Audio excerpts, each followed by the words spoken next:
self. Time and again, he reminded us that no disagreement is greater than our unity, no ambition more important than our peace, and no personal interest higher than the welfare of our nation.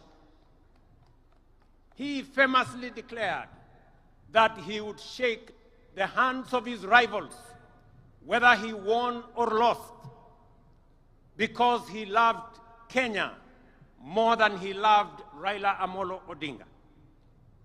That was the measure of the greatness of a man. Early this year, when I invited him to address our cabinet retreat, Baba reiterated the need to ensure, above all else, that Kenya remains a stable and a secure nation. He reminded us that we may hold lofty visions and great ambition, that we may dream big, daring dreams, but without a country and a stable political environment, they would remain mere wishes. Perhaps, more significantly, he told us that an imperfect nation striving for perfection is far better than one that is consumed by chaos and anarchy.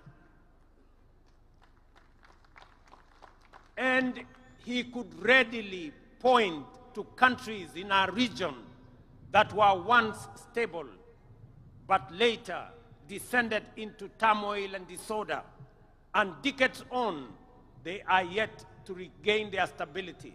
There are people still enduring untold suffering and loss. This is the critical lesson that those who criticized and faulted Baba for working with us to stabilize the nation forget or refuse to acknowledge, or they just simply don't care.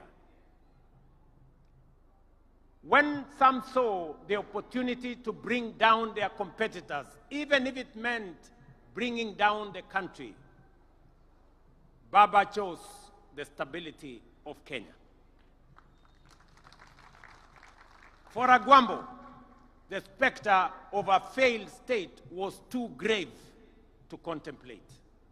He understood that leadership is not about personal pride, but about preserving the republic.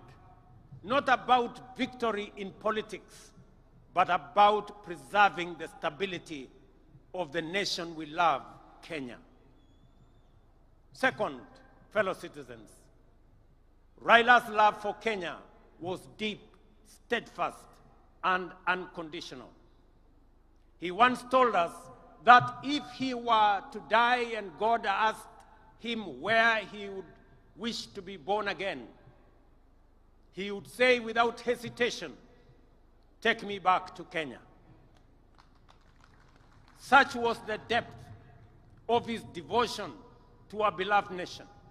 He knew that Kenya, like all nations, was not perfect, that nation building was work in progress, that it is only renewed with every generation. He understood that we are an imperfect people, always striving towards a more perfect union. Yet even in our flaws, he saw magic and beauty. In our struggles, he discerned promise, and in our contradictions, he could pick out hope and unity. To Raila, there was no place on earth more worthy of devotion, no people more deserving of faith, and no dream more noble than the Kenyan dream. Thirdly, Baba's life was an example of always choosing and closing ranks for the common good. When our nation faced turbulence last year, for example, I reached out across the political divide. Baba was the first to come to the table to help steady the ship of state, leading to the formation of the broad-based government that has since stabilized our economy and our nation. That is what heroes do. When the stakes are high, they rise above partisanship and put the country first. Even during the last election campaigns, when fate placed us once again on opposite sides of the political divide, Baba spoke words that will echo through generations. He said, and I quote, "I have been to the mountaintop. I have seen the glory land. I may not get there with you, but together we will get there." End of quote.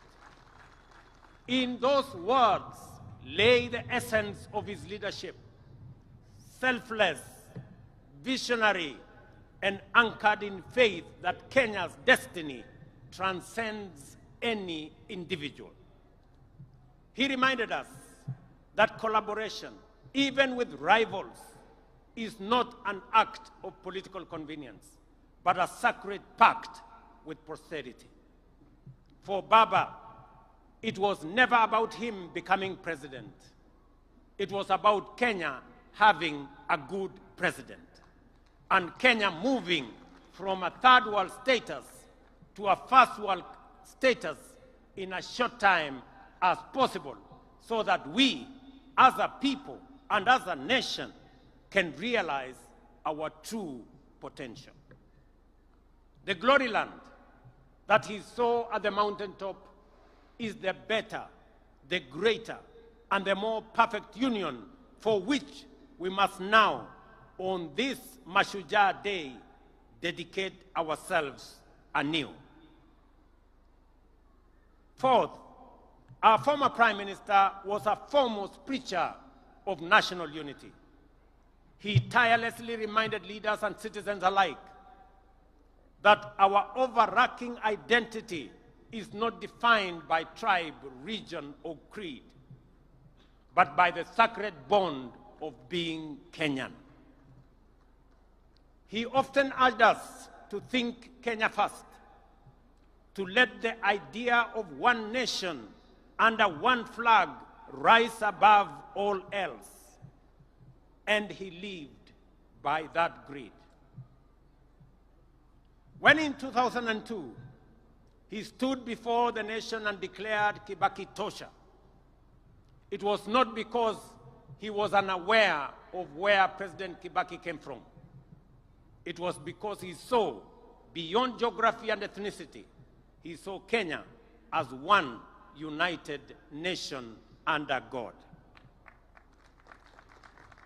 Fellow countrymen and women, it would therefore be a desecration of his legacy if we were to allow ourselves to be divided by sectarian interests, by the peddlers of hate, or by the see nothing good about Kenya battalion.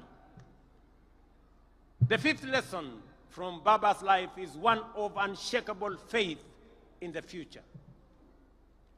He was a die-in-the-wool eternal optimist. Through every trial, setback, and triumph, the Right Honorable RAILA believed that Kenya's best days were still ahead.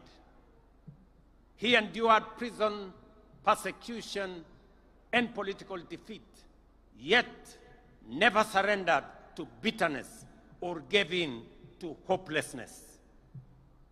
His optimism wasn't anchored on naivety.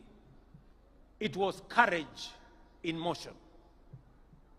His life was a constant reminder that no setback is final, no dream too distant, and no obstacle insurmountable for a people determined and are united by purpose. At this juncture, fellow patriots, allow me to share reflections on the future of our great country, drawn from my intimate and wide-ranging conversations with the Right Honorable RAILA Amolo Odinga in the final months of his remarkable journey, as well as with leaders from across the political divide. In our engagements, Baba often spoke with immense passion and at times frustration about the pace of our national progress.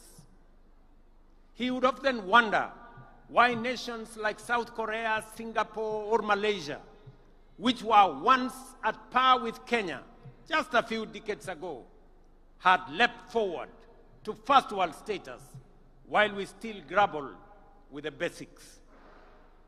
In those moments of honesty and deep introspection, we came to a shared conclusion that the true driver of national development is leadership. And I repeat, is leadership. Not leadership focused on the next election, but leadership that aspires to impact the next generation. Leadership that dares to dream beyond its time and even its capacity.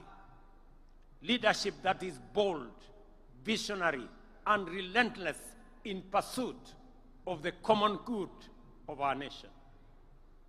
And we agreed that if Kenya is to attain first world status within our lifetime, as it must, we should set for ourselves daring, audacious goals and pursue them with unwavering focus.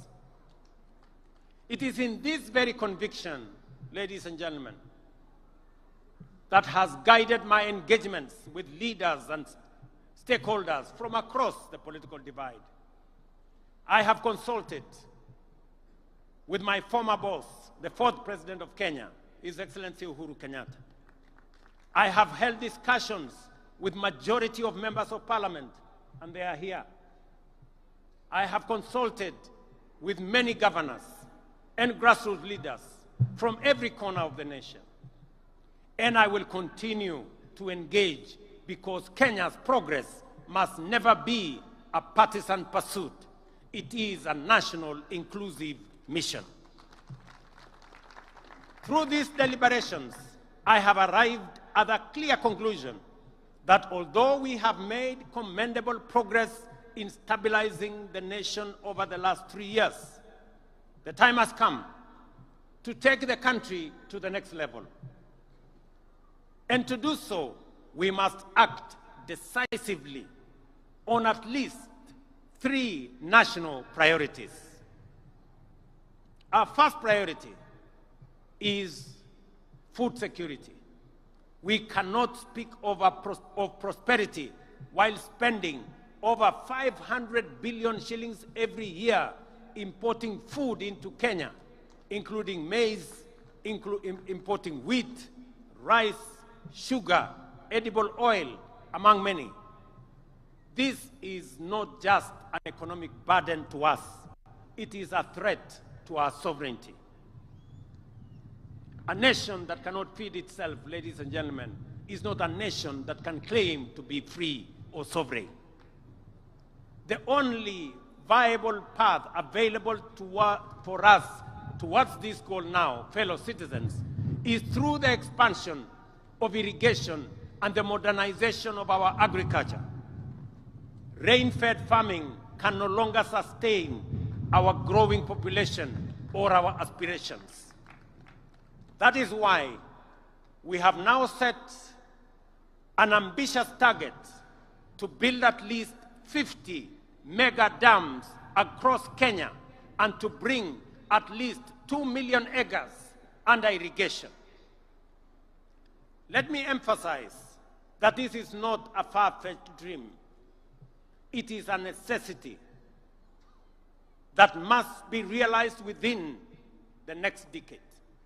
We must become not only a food